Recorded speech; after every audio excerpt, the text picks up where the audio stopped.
उलमाए कराम के जो प्रोटोकॉल होते हैं उन पर बड़ी तनकीद होती है। पिछले दिनों मुफ्ती तकी उस्मानी साहब के BMW के बारे में बात हुई और बल्कि कि आपकी अपने ही जो उलमाए कराम है जिसमें मौलाना अब्दुल अजीज़ साहब हैं लाल मस्जिद वाले, उन्होंने बड़ी तनकीद की। उन्होंने कहा कि इनको जेल में डाल दो। ये क्या बात है? मोहम्मद अली मिर्ज़ा के साथ क्या झगड़ा है? अस्सलामु अलैकुम वरहमतुल्लाहि वबरकातुहू। नाज़रीन, उम्मीद करता हूँ सब दोस्त बखैर वफ़ियत होंगे। आज की वीडियो मौलाना अब्दुल अजीज़ खतीब लाल मस्जिद के फतवे के बारे में है जो उन्होंने मुफ्ती तकी उस्मानी साहब ज़िदा मजदूर के बारे में लगाया है। तो आइए वीडियो शुरू करते हैं। असल में झगड़ा ख़त्म होता है तो फिर आप लोग दोबारा शुरू करा देते हैं मोहम्मद अली मिर्ज़ा के साथ। अभी तो खामोशी है, दोनों तरफ से अमन के झंडे लहराए जा रहे हैं लोग। फिर मेरा झगड़ा मोहम्मद अली मिर्ज़ा की शख्सियत के साथ नहीं है, उनके नज़रियात के साथ है। और जो इल्मी इख्तलाफात हैं और जो सबसे बड़ा मसला तो सहाबा किराम पर या अल मुहन्नद अल मुफन्नद पर जो उन्होंने इल्ज़ामात लगाए हैं उसको हम कहते हैं इनको कोई डिफ़ाइन नहीं कर सकता। तो हम गए डिफ़ाइन करने के लिए हज़रत मुआविया को भी और मुहन्नद अल मुफन्नद को भी, तो उन्होंने कहा मैं नहीं आता। तो हमने कहा भाई या तो आओ या फिर बातें नहीं करो। तो यही झगड़ा है। और शाही कोई नहीं, ये बात गलत है कि बाबे तशाई कोई नहीं। बाबे there are two types of बाबेज। बाबों की दो किस्में हैं, कुछ गलत बाबे होते हैं, कुछ अच्छे बाबे होते हैं। अल इतलाक बाबों की नफ़ी करना ये गलत है। दीन बाबों से ही पहुँचा है। और इमाम बुखारी भी बाबा ही थे, इमाम हनीफा भी बाबा ही थे, इमाम शाफी भी बाबा ही थे। जितने बड़े बड़े मुहद्दिसीन हैं और ये बाबे क़यामत तक चलते रहेंगे, बाबा लेस नहीं हो सकते। देखें जो भी आप कह सकते हैं दीन नौजवानों से सीखो, तो नौजवान जब बूढ़ा होगा वही तो बाबा बन जाएगा ना। तो दीन तो हमेशा मिचोर लोगों से, उलमा से, बुजुर्गान दीन से। पहले ज़माने में ये बातें की जाती थी, दीन होता है बुज़ुर्गों की सोहबत से पैदा, बा अदब बा नसीब। अब ये उसूल ही उलट दिए गए हैं। जैसे वो है ना कि इल्म बड़ी दौलत है या पैसा बड़ी दौलत है, सबके ज़बान पे एक ही जवाब होता था, इल्म बड़ी दौलत है। लेकिन अब आप देखें यूट्यूब पे कुछ सरफिरे आए हुए हैं, वो दौलत को इल्म से ज़्यादा बढ़ा के बता रहे हो, कह रहे तालीम नहीं हासिल करो, दौलत कमाओ। तो ये अलामात क़यामत में से हैं कि जो आपके हक़ और बातिल का जो क्राइटेरिया है, मैयार है, उसी को आपने चेंज कर दिया, उसी को उलट दिया आपने। तो इससे बड़ी तबाही क्या हो सकती है?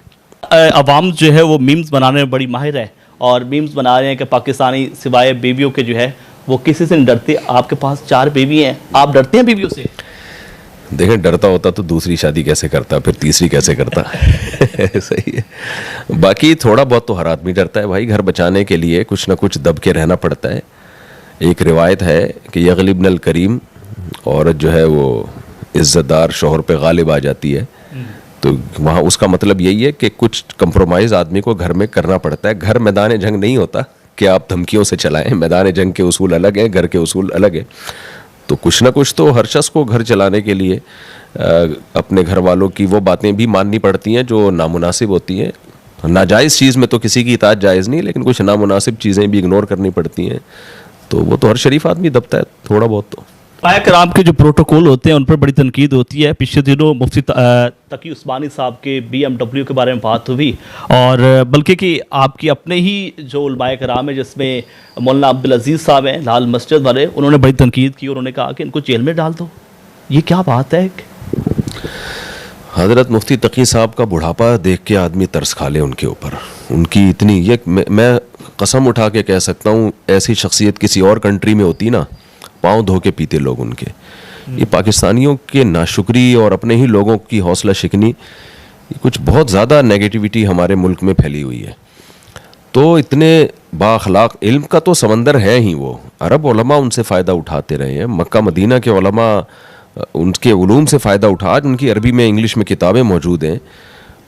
तो अखलाक, सखावत, कितनी बड़ी बड़ी ऑफ़रें उनको पैसों की आई हैं मुख्तलिफ़ यूनिवर्सिटियों से, उन्होंने सबको ठुकराया है। लोग किसी की सीरत आप पूरी पढ़ें, उसके बाद उसके बारे में आप तबसरा करें। तो BMW तो उनकी है भी नहीं, और हो भी तो क्या है इसमें? अपने पैसों से कोई तैयारा भी ख़रीद सकता है, तो जहाज़ भी ख़रीद सकता है अपने पैसों से कोई। नबी सल्लल्लाहु अलैहि वसल्लम ने फरमाया इन्नल्लाह युहिब्बु अन युरा अथरु निअमतिही अला अब्दिही। अल्लाह चाहते हैं कि जो अल्लाह ने तुम्हें दौलत दी है तो तुम्हारे लिबास पोशाक से नज़र आए। तो अव्वल तो वो है नहीं उनकी, लेकिन अगर है तो क्या इसमें? क्या गधा गाड़ी पे सफ़र करें? किस गधे पे बैठ के सफ़र करें? वो कुछ शर्म होती है, कोई हया होती है? मैं कहता हूँ किसी के भाई कुछ भी ना होना, एक बुढ़ापा खुद एक ऐसी चीज़ है जो इंसान को काबिल ताज़ीम बना देता है। जब आपकी एज ज़्यादा हो जाती है आप काबिल ताज़ीम बन जाते हैं। तो आपकी रिस्पेक्ट सोसाइटी में बढ़ जाती है। जो मुंह उठाता है बोलना शुरू कर देता है, तो जो इस तरह बोलते हैं ना बड़े बुजुर्गों के खिलाफ, उलमा के खिलाफ, वो असल में अपना बता रहे होते हैं कि हम क्या है, हमारी हैसियत क्या है।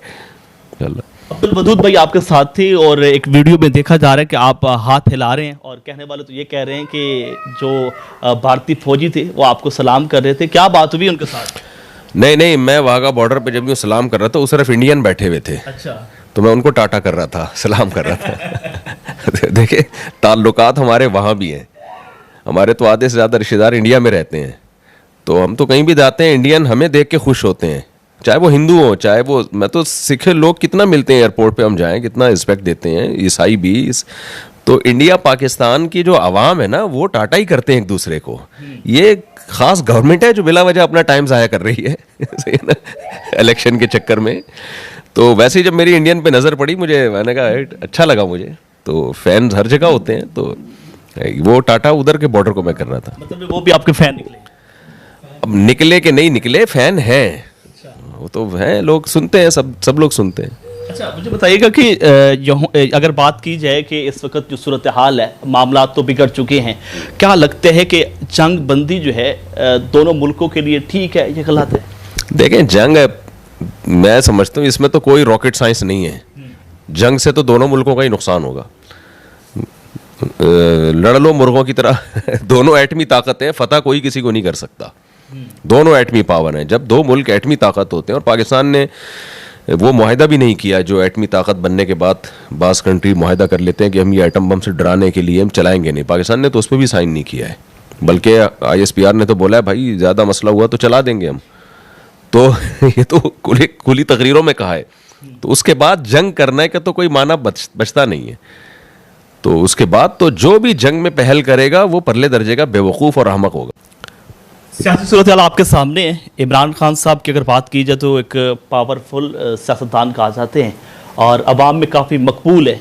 इस वक्त की रफ्तार है, पाबंद सलासल है, और आप भी अक्सर क्लिप्स में उनकी तारीफ़ भी करते रहते हैं। क्या कहते हैं उनकी गिरफ्तारी के बारे में? देखें, इमरान खान के जो अच्छे काम थे मैंने उनकी तारीफ़ की है। शख्सियात की तारीफ़ बहुत मुश्किल काम है। जब तक आप किसी के साथ बहुत अच्छा टाइम नहीं गुजारते, तो इतनी बड़ी जिम्मेदारी लेना ये थोड़ा मुश्किल काम है। तो और जो केस अभी इमरान खान पे किए हुए, उनमें से कोई भी किसी भी केस का प्रॉपर मैंने स्टडी नहीं की है। अगर स्टडी की होती तो मैं उसके बारे में तबसरा कर सकता था। तो चूँकि मैंने स्टडी नहीं किया है उन केसेस को, और ज़ाहिर है मैं कर भी नहीं सकता। लोग कहेंगे आप कर लें, हम, ये तो जजेस का काम होता है। अब अगर किसी जज ने अपनी दुश्मनी निकाली है तो अल्लाह उससे क़यामत के दिन पूछेगा, और अगर ये केस वैलिड है तो क्या कह सकते हैं हम इस बारे में।